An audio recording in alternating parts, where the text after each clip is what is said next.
Hi friends, welcome to my channel Nagarjuna farming videos. మా పొలంలో బెండకాయ 11వ కోతకు వస్తున్నాను. కోద్దాం రండి.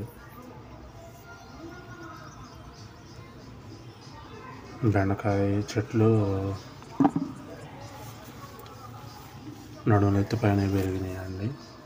కాయలు కూడా పైన ఉన్నాయి, అందుతున్నాయి. అంటే వంగే పని లేకుండా పైన అందుతున్నాయి. ఎక్కడన్నా ఓటాల కాయ మాత్రమే కింద కొంగి కోసుకోవాలి. సైడ్ కొమ్మలు పెట్టిన చెట్లు, ఆ కొమ్మలకు కాసిన కాయలు మటుకి కోసుకోవాలి. కింద కొంగి చెట్టుకి 3 నుంచి 4 కాయల దాకా ఉన్నాయి. కాయ హార్వెస్ట్కి వచ్చినాయి. సైడ్ కొమ్మలు పెట్టి కాయలు కాస్తున్నాయి. గ్లౌజులు వేసుకొని కాయలు కోయాలి బెండకాయలు. ఎందుకంటే జల వస్తుంది, పుండ్లు పడతాయి జల వచ్చి కాయలు గ్లౌజులు లేకపోతే.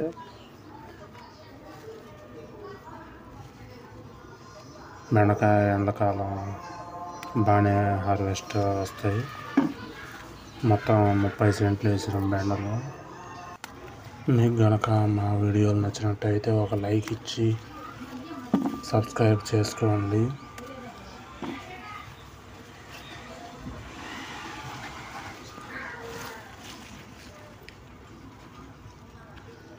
బెండకాయలు కూడా కాయలు బాగానే ఉన్నాయి. కాయ ఏదన్నా తెలపరగా వచ్చిందంటే బెండకాయ అది బోరాన్ లోపం అని అర్థం. బోరాన్ కనుక స్ప్రే చేస్తే ఆ కాయ తెలుపు తగ్గిపోద్ది. అంతా పైపోత వచ్చింది చెట్లకి. బెండకాయలు పొద్దున పూట కానీ సాయంత్రం పూట కానీ కోసుకోవాలి.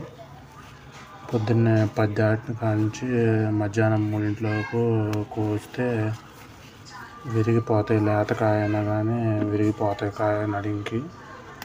అందుకని చల్లపూట మాత్రమే కొయ్యాలి బెండకాయలు. నీళ్ళు కూడా ఎండాకాలం కాబట్టి రోజు మార్చి రోజు నీళ్ళు ఖచ్చితంగా ఉండాలి. నీళ్ళు లేకపోతే కాయ విరగదు, నీళ్ళు లేకపోయినా కానీ.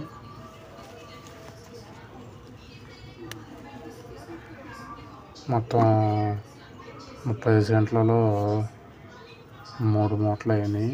మొత్తం ఒక కింటా కానీ 120 కిలోలు కానీ అవుతాయి.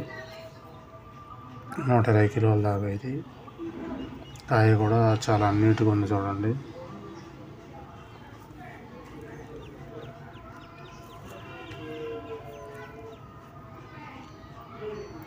Thank you for watching.